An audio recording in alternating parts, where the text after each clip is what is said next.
जारे जारे पावसा तुला देतो पैसा, पाऊस झाला मोठा वसई विरार पूर्ण भरला. अशीच काहीशी कविता बनवण्याची वेळ आपल्यावर आलेली आहे. कारण वसई विरार परिसर हा तुडुंब भरलेला आहे. जवळपास आजही 50% वसईमध्ये लाईट नाही आहे. मी सध्या उभा आहे वसईच्या माणिकपूर रोडला. तुम्हाला वाटेल की कुठेतरी मागे समुद्र आहे, परंतु हा वसई विरारसारख्या सर्वच परिसराला अक्षरशः समुद्राचं स्वरूप आलेलं आहे. आणि पूर्ण हा जो भाग आहे पाण्याखाली आहे. अशीच अवस्था जी आहे पूर्ण वसई विरारची आहे. इकडे आपल्या मागे जर बघितलं तर हा लाईटचा बॉक्स आहे. हा बॉक्समध्ये देखील पाणी गेलेलं आहे. असे हजारो बॉक्स वसईमध्ये एवढ्या खाली अंतरावर असल्यामुळे निम्म्याहून अर्धी वसई ह्या लाईटमध्ये अंधारामध्ये आहे. हा जो परिसर आहे पूर्णपणे लोकांच्या दुकानात पाणी गेलेलं आहे. याच्या मागे जर बघितलं तर आपण हा आनंदनगर परिसर आहे. आनंदनगर परिसरामध्ये दुकानदारांचे व्यापाऱ्यांचे करोडो रुपयांचं हे नुकसान झालेलं आहे. अनेक गाड्या वाहून गेलेल्या आहेत, टू व्हीलर देखील जागीच आहेत. त्यामुळे लोकांचे हाल एकीकडे बेहाल आहेत. आपण बघितलं लोकांच्या गाड्या बंद पडलेल्या आहेत. आपण त्यांच्याशी बोलण्याचा प्रयत्न करूया. सर, लोक बोलायच्या तयारीत आहे. ही जी मागे बस जर पाहिली तर बस मागच्या 2 दिवसापासून बंद पडलेली आहे. तिला रिपेअर करण्यासाठी मेकॅनिक देखील मिळत नाही.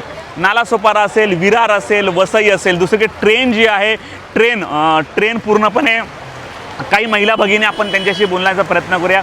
काय सांगाल मावशी, काय हाल आहेत सध्या तुमचे?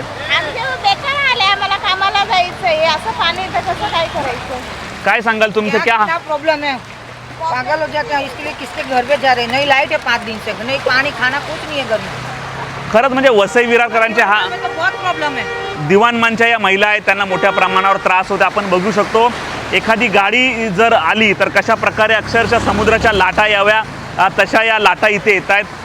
परंतु असं असलं तरी लोक आहे वसई विरारकरांच्या जिद्दीला अक्षरशः सॅल्यूट मारावा लागतो. कारण वसई विरारकरांनी अनेक याआधी पाण्याच्या अशी संकटं पाहिली, परंतु हे संकट पहिल्यांदा वसई विरारकरांना आले.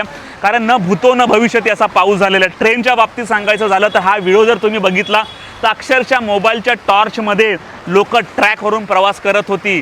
परंतु काय करणार, घरी कोणतरी लहान मुलगा वाट बघतोय, घरी बायको वाट बघते, एक आई आपल्या मुलाची वाट बघते. त्यामुळे घर कसं तरी घर गाठायचं हेच फक्त आपल्या वसई विरारकरांना माहिती आहे.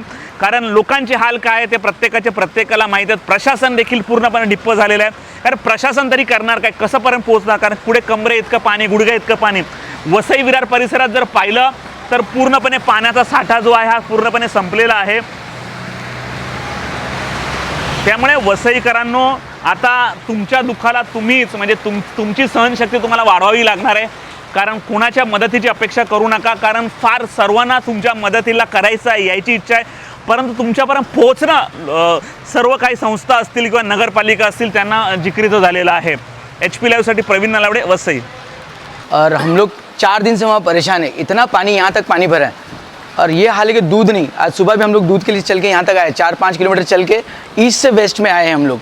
और सबसे बड़ी तकलीफ वहाँ है कि कोई खाने का सबसे बड़ा प्रॉब्लम, सब दुकानें बंद है और पूरा पानी यहाँ तक भरा हुआ है. एकदम मोबाइल चार्जिंग का है. आज नहीं 4 दिन से लाइट नहीं, तो बच्चे परेशान. मोबाइल चार्जिंग कहाँ करेंगे हम लोग? ऑफिस नहीं जा पा रहे हम लोग. मैं स्टेट बैंक ऑफ मॉरिशस में काम करता हूँ नायगांव में. मैं आज बैंक बंद इधर ही खड़ा हूँ, कहीं नहीं जा पा रहा हूँ. 3 दिन से अटका पड़ा हूँ. ऊपर 2 माले पे रहता हूँ, लेकिन क्या करें, हालत ख़राब है पूरी इतनी. और हेल्प करूँगा यही ऊपर वाले से, भाई सबको मदद मिले. और समाधान फाउंडेशन ने हमको बहुत हेल्प किया. 2 दिन से वहाँ पहुँचाया. रात को इतना फायर ब्रिगेड से 1 दिन खाना पहुँचाया. बाद में हम लोग ने वहाँ पे यहाँ से ईस्ट से फिर हम लोग वेस्ट से हम लोग खाना लेके गए. तो थैंक यू समाधान foundation, thank you very much for that.